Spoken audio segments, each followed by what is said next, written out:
Hey Wolfpack, so today I wanted to talk to you about Wreck-It Ralph, which I went out and saw last night, or I guess this morning at midnight. And as you know, I am a pretty big fan of Disney and of Pixar, and a big mistake that people are making is thinking that Wreck-It Ralph is a new Pixar movie, which it is not.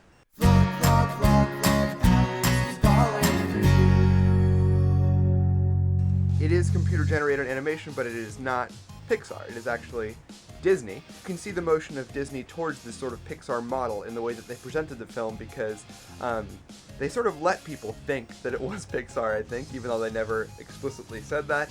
And also there is a Disney short, a Disney Studios animated short, which has been a Pixar thing, that runs before Wreck-It Ralph, which is also really good. So before we get into anything, I want to just say right off the bat, I highly recommend going and seeing Wreck-It Ralph.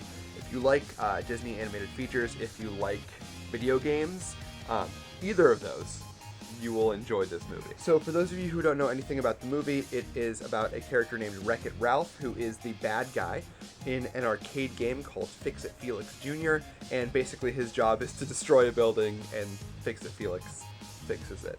And he's voiced by John C. Reilly, and Jack McBrayer from 30 Rock is the voice of Felix. Jane Lynch is in it.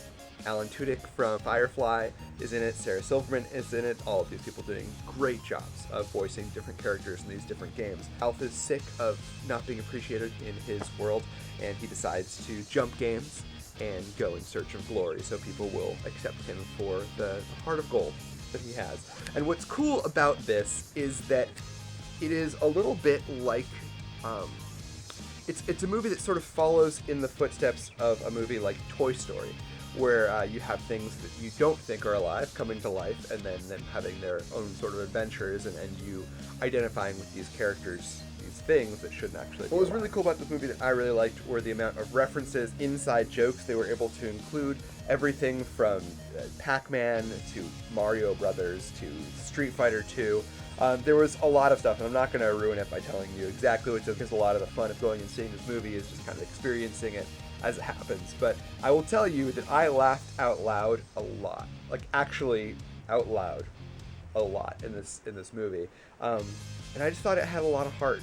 I thought it had a lot of heart. It's one of those movies that very easily could have been, you know, when you look at a movie like Hotel Transylvania, you say, I don't know about that, but I really liked Wreck-It Ralph, and I think that the heart and the humor, and especially the voicing, will make this movie something that actually stands out and people remember.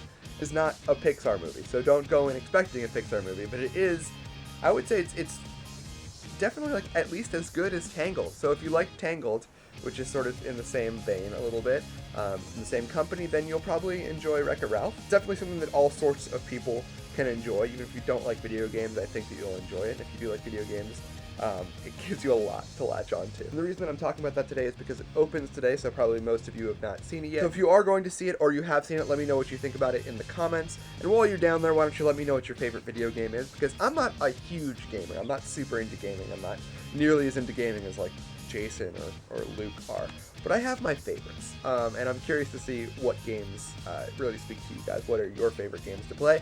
And I hope that you're having a swell day, and until I see you next, be brilliant.